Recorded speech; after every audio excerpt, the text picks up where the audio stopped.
Hello everyone and welcome back.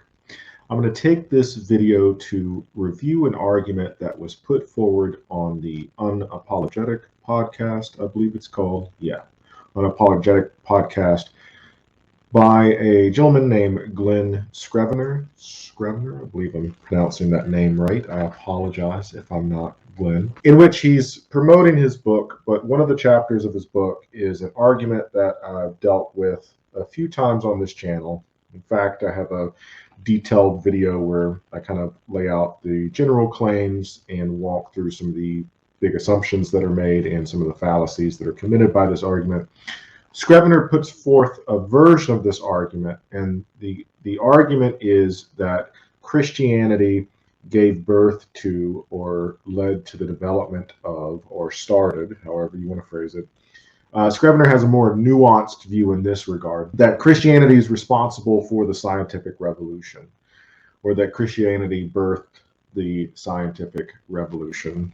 The nuance in Scrivener's argument, as we'll see, is that the scientific revolution, and I would generally agree with this claim, maybe revolution is not the right word to describe it, that what happened in what historians call the scientific revolution, and some historians take issue with that, was the result of a more nuanced and complicated process that precedes the 16th, 15th, 16th century. So I'm just going to go ahead and jump into the video to let Scrivener speak for himself and then kind of unpack some of these claims. Because this is a bit different to the values, the compassion, equality, which we've already spoken about. You make what will often be a controversial claim that science itself is to some extent a product of the Christian worldview. This has been obviously for many people, especially the atheists, well-known characters like Dawkins and others, the drum that they've been beating for many years now is that science and atheism go together. It was only thanks to getting rid of religious superstition and dogmatism with the Enlightenment that finally science and rationalism was able to spread its wings and give us the world we've got today. So you're telling a bit of a different story, though, in this, and one that I think is often not heard by many people. So do you take us to your alternative story to the Dawkins sort of story of science and so on? So real quick, before we get into the statement of the position, what Scrivener's taken issue here, which, and again, I think rightly so, there's been this idea for most of the course of the 20th century, what's been referred to as the conflict thesis. The conflict thesis got its start in the 19th century with two gentlemen, Draper and White, who argued that science and religion are fundamentally at odds with one another, and that science has progressed in spite of religion. And that if you look over the course of history, what you'll see when you look at the relationship between science and religion is that religion has always hindered the development of science, or that religion has always been against the development of science, against scientific ideas, against scientists themselves. This idea has largely fallen out of favor. Over the past 50 years or so, historians of science have thoroughly debunked this idea. This idea is almost universally rejected amongst historians of science. No one really accepts it. But, as is oftentimes the case with these sort of things, what academics think and what the common layperson thinks is usually different. And one of the popular narratives that has been perpetuated in the 21st century, especially by movements such as the New Atheist movement that was just mentioned by people like Richard Dawkins, is this conflict thesis, is that science and religion conflict. The issue with that is Richard Dawkins is not a historian. He's a scientist, yes, but this idea is not supported by the historical evidence. In fact, the opposite seems to be the case, that anytime science has appeared throughout history, I mean, think of it this way. Take your pick of human civilizations. Anytime we see the appearance of science, and I take a lot of this hinges upon the definition of what science is, which we'll come back to in a second. But anytime you see the appearance of science, it's occurring within a religious context. That's because for most of our history, or most of the history of civilization, most civilizations, all civilizations have been religious in some way, shape, or form.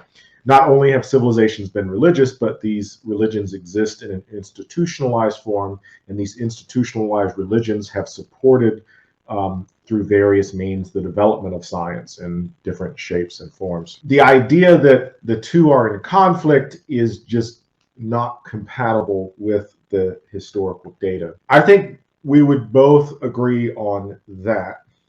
What's going to happen here, as oftentimes does, especially with apologists and non-historians, is that the pendulum's going to swing in the other direction. So we're going to establish that the two are not in conflict, but we're going to take that a step further and say that Christianity, a lot of this isn't explicitly stated. This won't be explicitly stated in the video, but the assumption is that Christianity is somehow uniquely responsible for science.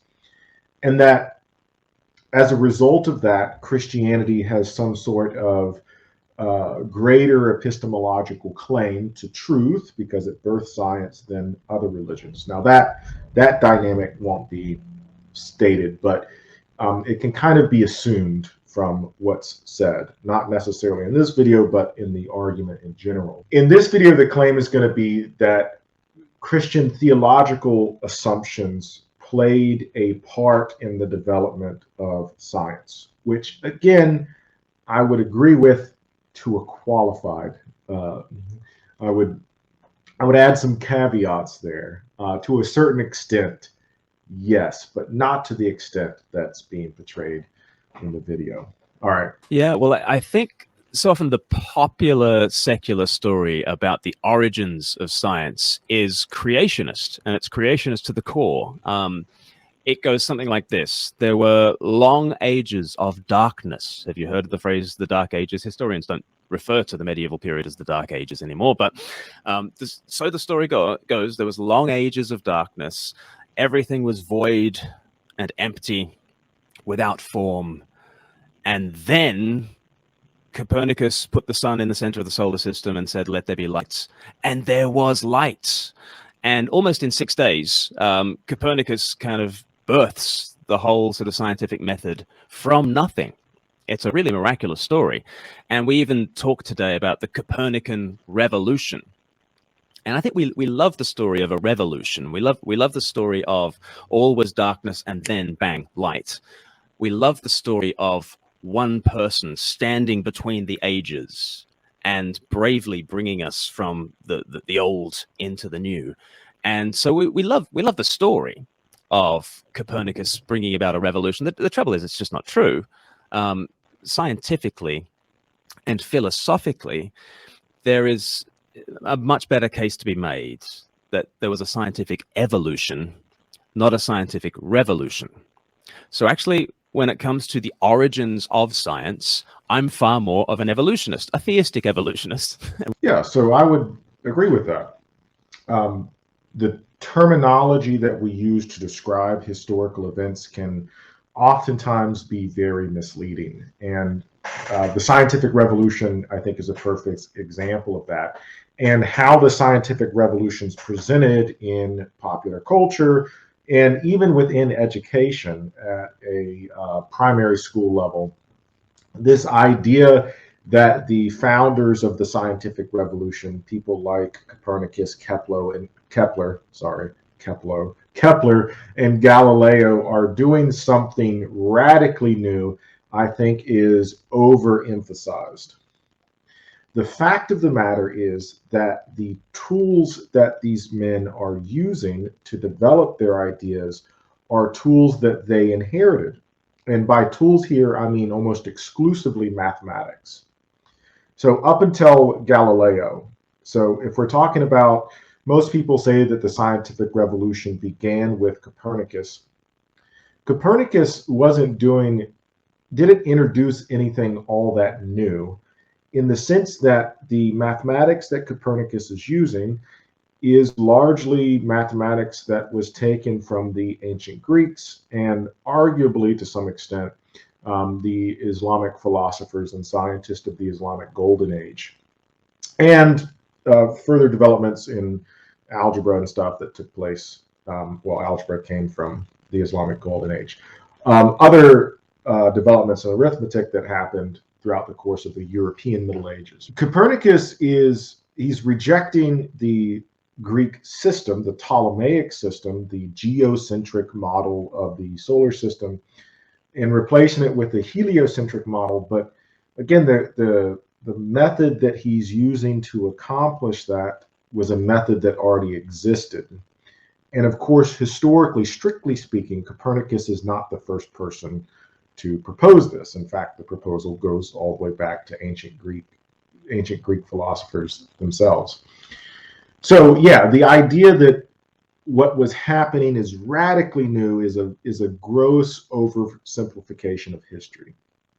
Any major historical event that happens or that has happened has a trail to it, has a series of causes that kind of led up to that event. To take it out of the context of the history of science, think of something like the First World War. Right, it's oftentimes presented as the First World War started with the assassination of the Archduke Ferdinand. Right, that's a gross simplification. The First World War has its roots. You could go all the way back to the 17th. You can go all the way back to the development of the sense of nationalism over the course of the Enlightenment. You could talk about all the various political treaties that were formed.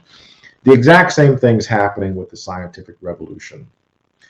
As was stated in the video, the scientific revolution didn't happen overnight. Its causes go back. And in the case of the scientific revolution, the causes go all the way back to the beginning of philosophy itself, right? This was a long time coming. So yeah, I like the language evolution. I would be fine with using that.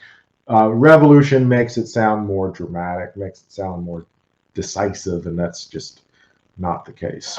We're going to skip ahead to a little bit where Scrivener is talking about Copernicus and Kepler and sort of some of the assumptions that both of these men made and how those assumptions influenced their science. Why I say I'm an evolutionist as regards the development of the scientific method, and I think that accords with the historical facts. And my big problem is nowadays we seem to have this creationist belief that all was darkness, and then God said, "Let there be enlightenment," and there was enlightenment.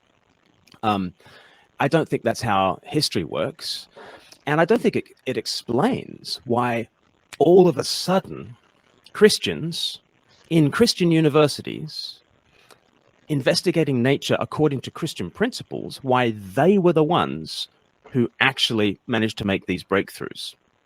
I think it doesn't accord with the facts, and I think in the academy, everything that I'm just saying is pretty standard, right? I think it's only really at the popular level that the kind of the let there be light creationism has held sway. All right, so this is an important point of contention that I would push back on a little bit here, maybe a lot of it, if that's a word. So the claim that I would take issue here is this idea. Scrivener says we have to explain why it was Christians in these Christian universities that were the ones that were having these breakthroughs. There's a lot to unpack there, but this goes back to what I was saying earlier. Let me clarify a little bit here. Oftentimes when this statement is made, the implication of this statement is that it was as a result of theological or religious assumptions that people like Copernicus developed the ideas that they had. This is partially true of some of the members. This is partially true of some of the early founders, so to speak, of the scientific revolution, but it's not true of all of them. And it's kind of a generalization that doesn't hold true in a lot of cases. In some cases it does, in some cases it doesn't. Let's talk about the cases that it doesn't first. I've seen no evidence that Copernicus's religious assumptions shaped his scientific thinking. At least no direct evidence. This is something that apologists like to say about people like Copernicus, but we need documentation. Where exactly my objection to that claim would be, where does Copernicus say this? Where does Copernicus make that claim? And it's even a little bit more nuanced to that. And this is why even my objection is a little bit complicated, because you would need to show not just that Copernicus had religious beliefs and religious inclinations. Of course he did. He was a canon of the Catholic Church.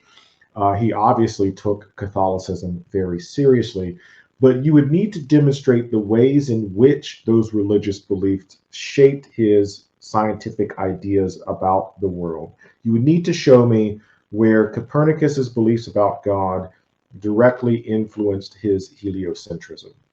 And that I have not seen from Copernicus. From other people, for other people in the scientific revolution, it's a little bit more direct. And I'm thinking here, the primary example is Isaac Newton. So Newton had certain theological commitments that show themselves in his science.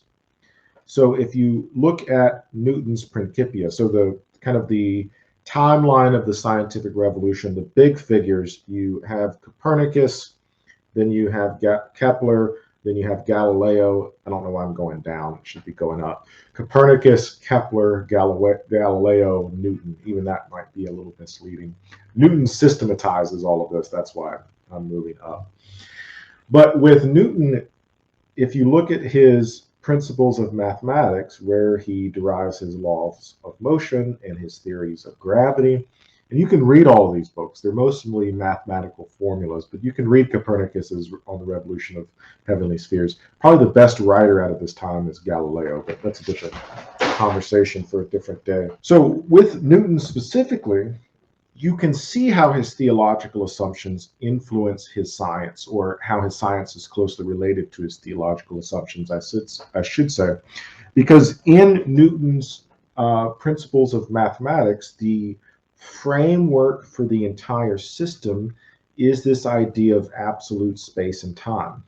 And absolute space and time directly influences Newton's idea of God, or maybe it's God that influenced his view of absolute space and time. I'm willing to say either way, but this just highlights the point that I'm trying to make.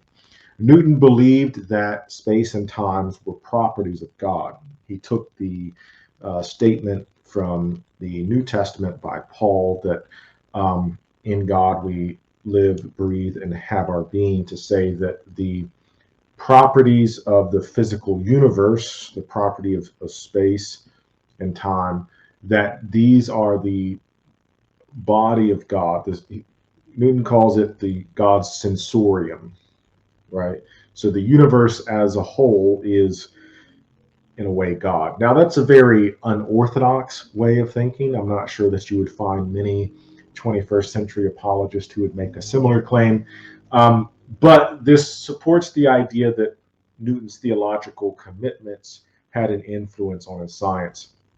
I've not seen the same thing for Copernicus.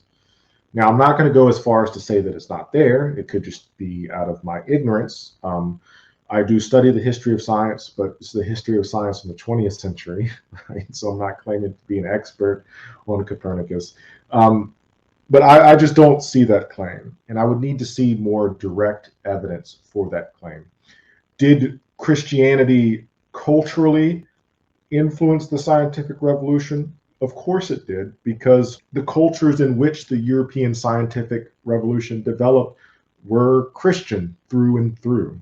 I mean, there's just no denying that. So it may have had an influence on the peripheral of the scientific revolution, but the extent to which it influenced the specific ideas of the scientific revolution, like heliocentrism, I would need more direct evidence for it, like evidence being from. All right, so let's go back to the video. I think it doesn't accord with the facts, and I think in the academy, everything that I'm just saying is pretty standard, right? I think it's only really at the popular level that the kind of the let there be light creationism has held sway.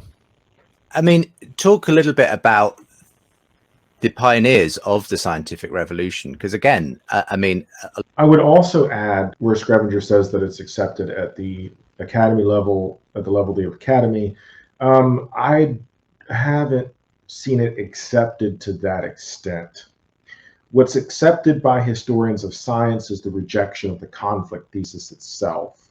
But I haven't seen historians of science swing that far on the pendulum to say that Christianity is somehow uniquely responsible for the development of the scientific revolution.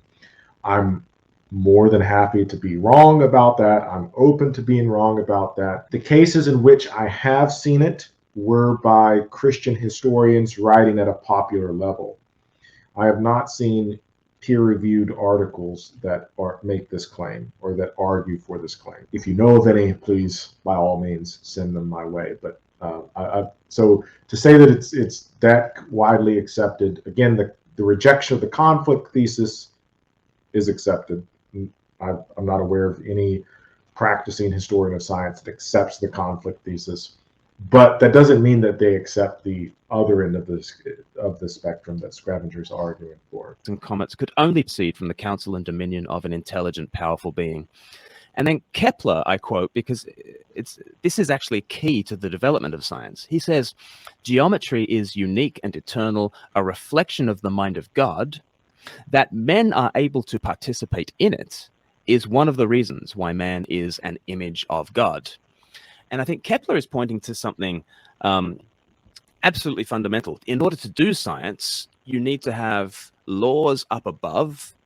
You need to have minds in here that can comprehend the laws up above. And you need to have a world out there that is regular and able to be observed. And there's a triangulation going on between the regularity of laws up above, minds that are able to comprehend those laws, and a world that is open to empirical analysis. Einstein called it's the miracle of comprehensibility. Okay, so here we have some direct claims about Kepler and his view and understanding of the geometry that we can kind of grapple with a little bit. Okay, so here we have a claim here by Kepler. So Kepler says that geometry is a reflection of the mind of God.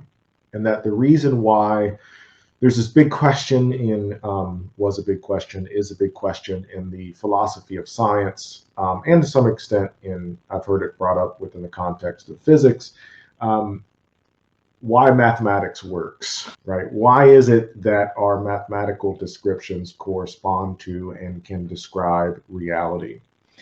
And so the claim here by Kepler is that the reason why this works is that mathematics derives from the mind of God. There's a similar claim made by Galileo in a book that he wrote called The Assayer. I want to highlight this and then we can talk about it. Galileo says, this is a direct quote, that philosophy is written in this grand book, the universe, which stands continually open to our gaze. But the book cannot be understood unless one first learns to comprehend the language and read the letters in which it is composed.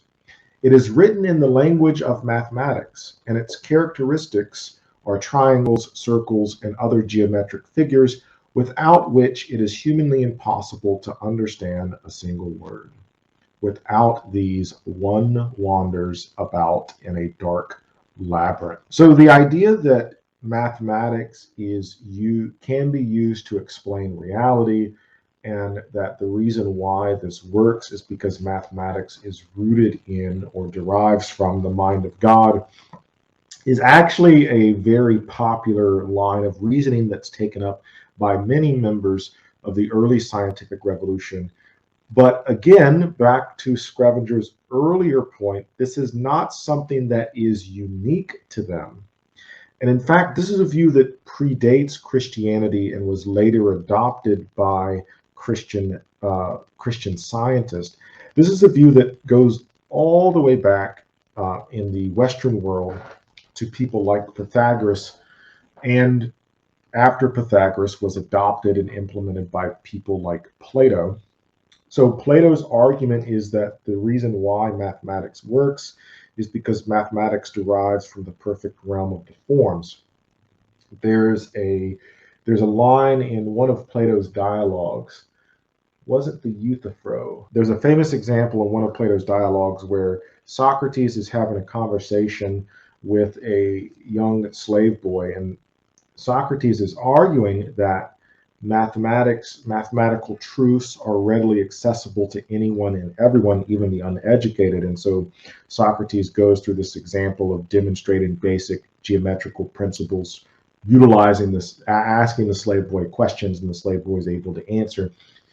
Plato's argument is that the reason why the young uneducated slave boy is able to answer those questions is because these mathematical truths are derived from the realm of the forms, and that we had access to the realm of the forms prior to our birth.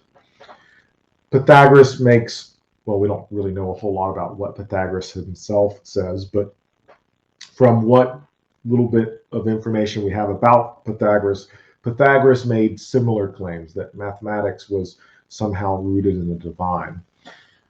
So although this is a commonly accepted idea by people like Kepler and Galileo especially, this is an idea that, again, predates Christianity.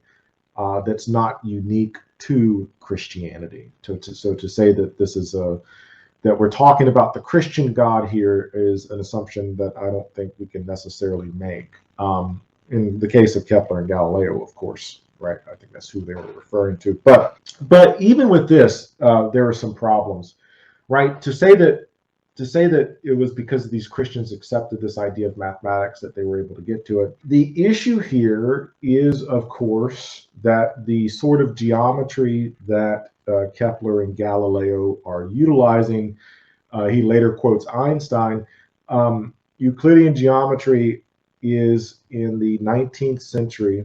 In the 19th century, we have the adoption of non-Euclidean geometry.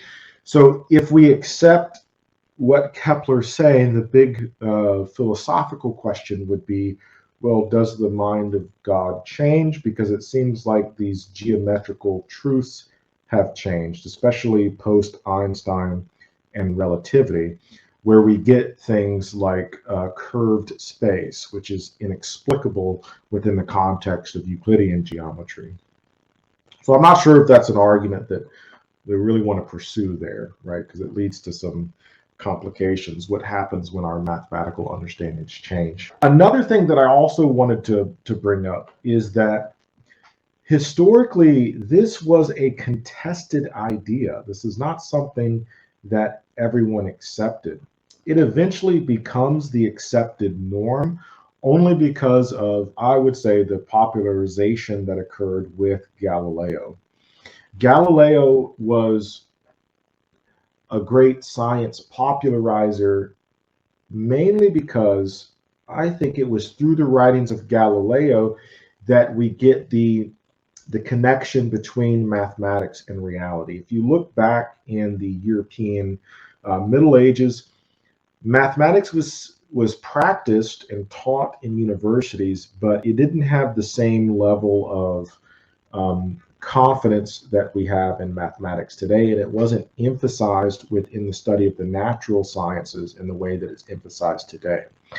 In the medieval period, specifically within European science, now what this entire argument is ignoring, which we'll come back to here in a second, is the idea that we're very Eurocentric in our approach here, and that science appeared in other places. But so what we see when we look at medieval universities is that mathematics was a part of the curriculum, but within the context of science, empirical observation was oftentimes held over and against mathematical reasoning. And when you have mathematical reasoning, especially about celestial objects in space, mathematics was treated kind of as secondary to philosophical reasoning and empirical observation. What's happening with Copernicus, that's taken up by Kepler and Galileo, is a reversal of roles, so to speak, in terms of what is accepted as legitimate forms of reasoning. What do I mean by that? When Copernicus published his On the Revolution of Heavenly Spheres and argued for a heliocentric model of the universe, you have to remember, it's easy to forget this, but there was no empirical evidence to suggest that Copernicus was right. If you actually go and read Copernicus's book, it largely consists of mathematical equations. And Copernicus's book was a rejection of the Ptolemaic system, but the Ptolemaic system also had a tremendous amount of mathematical explanation. The only reason why anyone had to prefer Copernicus's heliocentric model over Ptolemy's geocentric model was simplicity, was a philosophical principle.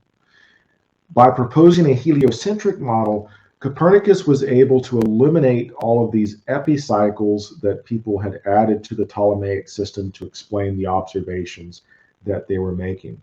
But there was no empirical reason, empiricism being, there's no empirical evidence, I should say, to suppose that Copernicus was right at the time. And even when Copernicus published his book, there were other mathematicians and astronomers. Who I have in mind here is a mathematician named Osiander, who actually wrote the introduction to one of the editions that Copernicus published. And Osiander said that, you know, all of this is well and good, but we shouldn't suppose that this is a description of the heavens themselves. These are simply mathematical models. This is an argument that Kepler himself would engage with. I have a book here called The Birth of the History and Philosophy of Science. It's by Dr. Jardine, in Jardine. I'm not sure what the first initial refers to. But there's a series of letters that would go back and forth between Kepler and a mathematician named Ursus. Here's a picture of the book. It's the only English translation I've been able to find. I'll post a link in the description of this video. But Kepler and this is the essence of the debate that Kepler will have with Ursus. Ursus, with respect to, they have this debate over what exactly an astronomical hypothesis is describing. Because again, even though Kepler is going to back up a lot of what he says with observations derived from his instructor, Tycho Brahe, there was still this big question that was largely unsettled until Galileo about how much mathematics applied to these astronomical hypotheses. And this is what, just to give you a little taste of kind of what this debate was about, this is what Ursus opens up his letter with. I'll just read you a short sentence here. Well, not a short sentence. I'll just read you a sentence here, right?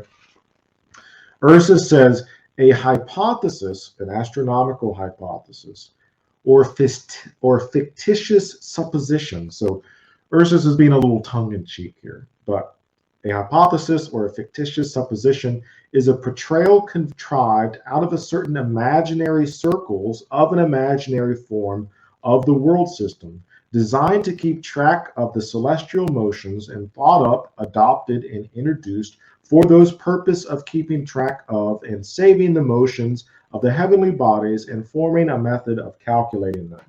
That's a mouthful. That's how people used to write back in the day. Essentially, what I'm trying to say is, from the get-go, there was a debate over what we would today in the philosophy of science, a debate between realism and instrumentalism. All of Copernicus, Kepler, and Galileo were scientific realists in the sense that they believed that their mathematical descriptions were a direct reflection of physical reality. Not everyone accepted that. Not every astronomer accepted that. We can see a similar conversation happening today in fields of science like quantum mechanics. Are the mathematical descriptions of quantum mechanics a reflection of reality? That's a can of worms, right? It's a lot different in the sense that a lot of the things that they were talking about would later be empirically confirmed, much later. The telescope, of course, Galileo's telescope would help with a lot of these observations, but a lot of them don't happen until a lot later. So I say all that to say that it's not as clear as it's being made out to be, and it was not as commonly accepted as it was made out to be.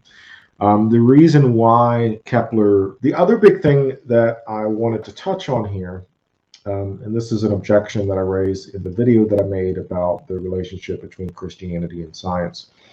There's a lot of assumptions being made about what exactly science is. And I just want to re-emphasize the fact that this also gets a little complicated.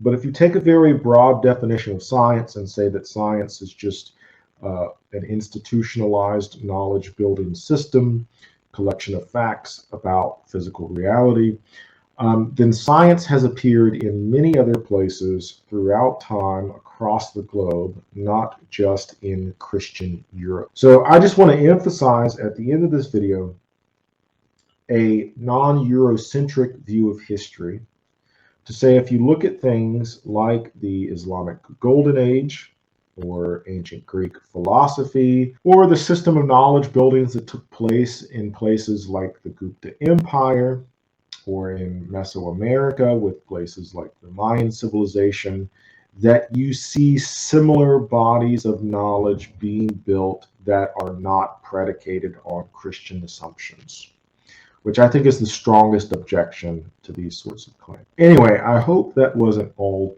very convoluted. I appreciate you tuning in. If you got any questions, feel free to post them in the chat below, and I will try to get to them. All right, y'all have a good one, and I'll see you later.